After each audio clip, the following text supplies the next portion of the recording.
Today, we are looking into explosive claims shaking the Middle East, centered on reports that Iran's supreme leader has fled the country as unrest spreads and security forces lose control. These developments, if confirmed, would mark one of the most dramatic moments in the Islamic Republic's history. According to multiple circulating accounts, Ayatollah Ali Khamenei has reportedly escaped to Moscow amid intensifying pressure at home. The reports suggest this move was made quietly, under heavy security, and at a moment when Tehran and several other major cities were facing unprecedented turmoil. Iranian authorities have not issued clear confirmation, adding to the confusion and speculation. What makes these claims so powerful is the timing. Iran has been under severe strain from economic collapse, international isolation, and deep public anger. In recent weeks, demonstrations have reportedly expanded in scale, frequency, and coordination, pushing beyond protest into open defiance of state institutions. Sources close to the situation claim that millions of people stormed symbolic and strategic Islamic Republic sites. These include reported incursions near clinked facilities, religious foundations, and regime-affiliated administrative centers.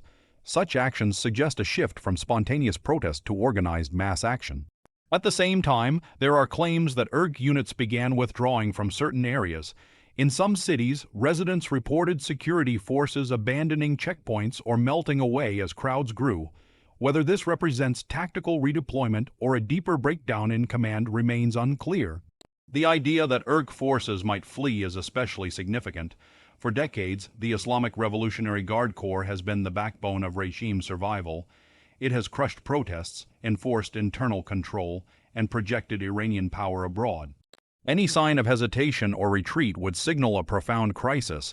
Analysts note that the is not a single unified bloc. It is made up of various units with different loyalties, interests, and risk calculations. Under extreme pressure, fractures can emerge, particularly when orders involve mass violence against overwhelming civilian crowds. Reports from inside Iran describe a climate of fear within the ruling elite. Senior officials are said to be limiting public appearances and relying on closed-door meetings. Communication blackouts and internet disruptions have reportedly been used to slow the spread of images and information. Despite these measures, videos and eyewitness accounts have continued to circulate. Crowds chanting anti-regime slogans, tearing down symbols of authority, and openly challenging clerics have appeared across social media platforms. These images have fueled the perception that the regime is losing its grip. The reported escape of Khamenei to Moscow carries deep symbolic meaning. Russia has long been a strategic partner of Iran, particularly in Syria and in opposition to Western influence. Seeking refuge or support there would suggest the leadership is prioritizing survival over optics. Historically, authoritarian leaders tend to deny weakness until the very last moment. If such an escape did occur, it would indicate that internal assessments had turned extremely grim. Leaders usually flee only when they believe their physical safety can no longer be guaranteed. Iran's official media has remained largely silent or dismissive of these claims. State outlets continue to broadcast routine programming and statements emphasizing stability. This contrast between official messaging and on-the-ground reports has only increased public skepticism. In many revolutionary moments, the collapse begins not with a single event, but with a psychological shift. Once people believe a regime can fall, fear changes sides. Protesters grow bolder, and security forces begin questioning their own futures. Reports from Tehran describe crowds acting with unusual confidence. People reportedly moved during daylight hours, gathered in large numbers, and ignored warnings. This behavior suggests a belief that the state may no longer be able to respond decisively. The economic backdrop cannot be ignored. Years of sanctions, corruption, and mismanagement have hollowed out Iran's economy. Inflation, unemployment, and currency collapse have pushed millions into desperation, turning political anger into a fight for survival. Younger generations appear to be playing a major role. Many have no memory of the early revolutionary years and feel disconnected from the ideology of the ruling clerics. Their demands focus on dignity, opportunity, and freedom rather than reform within the system. Religious legitimacy, once the regime's strongest asset, is reportedly eroding. Attacks on religious institutions and slogans targeting clerical authority reflect a deeper rejection of the political use of religion. This is a dangerous development for a system built on divine justification. International reactions have been cautious. Governments are watching closely, aware that misinformation spreads quickly during crises. At the same time, diplomats are preparing for scenarios that once seemed unthinkable, including sudden leadership change. Regional actors are also on alert. Iran's influence stretches across Iraq, Syria, Lebanon, and Yemen. Any internal collapse would have ripple effects, potentially weakening allied militias and reshaping regional power balances overnight. The possibility of Khamenei in Moscow raises questions about succession. Iran's system depends heavily on the supreme leader's authority. Without a clear and present figure at the top, internal rivalries could intensify rapidly.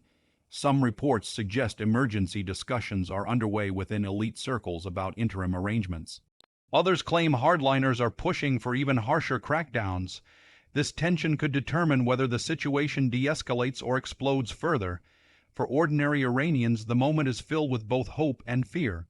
Hope that decades of repression might finally end, and fear that chaos or civil conflict could follow. History offers examples of both outcomes. Communication disruptions have made verification difficult. Internet throttling, platform blocks, and media restrictions mean that outside observers must rely on fragmented data. This uncertainty is part of the regime's strategy but also a sign of vulnerability. As crowds reportedly storm Islamic bases, the symbolism resonates deeply. These institutions represent not just physical power but ideological dominance. Their breach signals a rejection of the entire system that has governed Iran since 1979. The reported flight of IRGC forces, even if limited, damages the myth of invincibility. Regimes often survive on perception as much as force. Once that perception cracks, restoring it becomes extremely difficult. Supporters of the regime argue that these reports are exaggerated or fabricated. They point to past protests that were eventually suppressed. However, critics counter that the scale and intensity now appear fundamentally different. One key factor will be whether workers, especially in oil, gas, and transportation sectors, fully join the movement. Strikes in these industries have historically been decisive in Iran's past upheavals. Another factor is the stance of the regular army. While the IRGC is ideologically tied to the regime, the conventional military has a different institutional culture. Its neutrality or intervention could change everything. The Moscow angle also invites speculation about Russian intentions.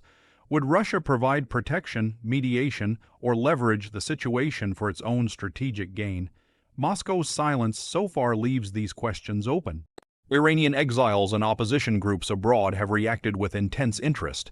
Many see this as a once-in-a-generation opportunity. At the same time, divisions among opposition factions remain a challenge. The coming days are critical. Regimes under this level of pressure often face a tipping point. Either they reassert control through overwhelming force, or they unravel faster than anyone expects. Public morale appears to be shifting rapidly. Stories of fear are now mixed with stories of courage. People reportedly shelter one another, share information offline, and organize despite digital restrictions. If Khamenei has indeed left Iran even temporarily, it changes the internal narrative. The leader, portrayed as steadfast and divinely guided, would be seen as prioritizing personal safety. That perception alone could accelerate collapse. History shows that once elite defections begin, they tend to multiply. Officials hedge their bets, move assets, and seek exit options. Each quiet departure weakens the structure further. At the same time, there is a real risk of violent backlash. Hardline elements may decide they have nothing left to lose. Such moments can be the most dangerous for civilians caught in between. International media will continue to scrutinize every development. Conflicting reports will emerge, some true, some false. Careful analysis and patience will be essential to understand what is really happening.